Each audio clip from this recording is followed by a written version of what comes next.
Welcome back. President Biden facing major backlash after blaming former President Trump and the Afghan people for the Taliban takeover. Even from the liberal media, they're getting pushback. Listen. You got to ask how, the orderly part of this, what went wrong? And I'll tell you, I do think the biggest political fallout from this is competency. Joe Biden's greatest strength against Donald Trump in the campaign was the idea that he's been around the block. He knows what he's doing. We're facing this crisis with COVID. We need some basic competency back in government, no more chaos. He's lost the competency high marks that he was getting at one time. That's tough to get back. Yeah, and seems to have brought in the chaos. Let's go directly to this one, and then I'll have you respond, Tony. CNN's Jake Tapper even had some harsh criticism, if you can believe it, of President Biden's speech. Listen. The president said that the buck stopped with him, but in fact, the speech was full of finger pointing and blame, especially for the Afghans, even saying that while the U.S. would be working to rescue those Americans and U.S. allies who needed to be saved, he claimed part of the reason why the U.S. did not save sooner Afghan allies, the translators and others who worked with the U.S. military, who fear being slaughtered by the Taliban, they didn't act sooner, the president said, because some Afghans, he claimed, did not want to leave earlier.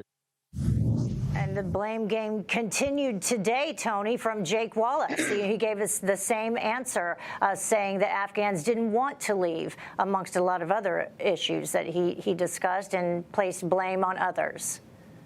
When we go back to the speech yesterday, I think it's important for people to differentiate between two things that took place. There's a conversation that you and I and Bob can have on the bar stool with a bourbon about whether or not the United States should be involved in Afghanistan or not, whether or not there should be that small forward force. Senator Ben Sass in Nebraska has been extremely proactive in engaging that conversation. We can have a discussion and agree or disagree. Joe Biden did not address the fact that his withdrawal plan has led to disaster. He did not engage the fact that he failed. That you say that you didn't anticipate the Taliban would move at such speed? Well, there may have been intelligence that did anticipate it. Were you accepting that intelligence? Did the generals fail? Who gets fired? There's a multiplicity of questions on this subject, and it's the subject he did not address in his address to the nation. If we want to talk about where the first huge failure is that really has a lot of those left-leaning outlets so absolutely apoplectic, it's because he did not address the elephant in the room. But America sees it, and they say that's Joe Biden's elephant. But do you think, Ruth, that this pushback from the liberal media will continue, or do you think this is just one incident? I think that the pushback should continue. You know, we were in Afghanistan for 20 years, and over those 20 years, Biden was in Congress that time too, so he knew how bad the situation was. He should have known how to help us get out of this. He said, we're going to take our time. It's going to be deliberate. It's going to be safely. And in fact, that was anything but that. He said, we're going to work with our foreign allies. He did not do that. He lied to the American public. He lied to the Afghanistans who were helping us. He lied to our foreign allies. He is incapable right now of leading this country. He has demonstrated that he is not a leader. He lacks character, integrity, decision-making skills. We have to question his capacity to be able to lead. He cannot do that right now. And we need to address that issue because we've got bigger issues right now in this country. And he is ill-equipped to be able to manage that. Yeah, some people definitely saying that. I'm not so sure, though, that the mainstream media will continue to, question his efficacy because we already have MSNBC anchor Nicole Wallace coming to the defense of President Biden and his speech. Listen to this. 95% of the American people will agree with everything he just said.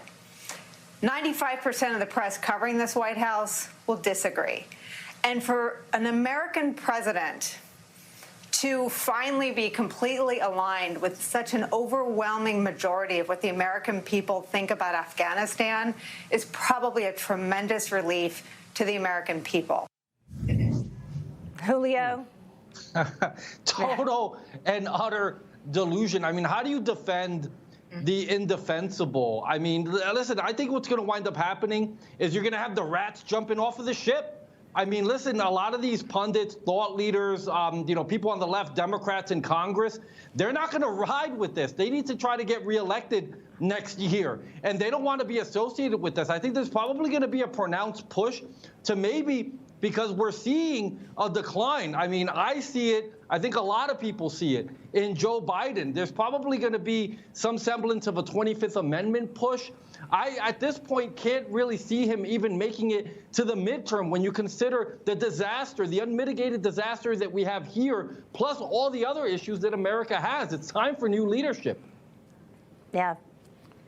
Yeah. Bob? Interesting. One final word on that.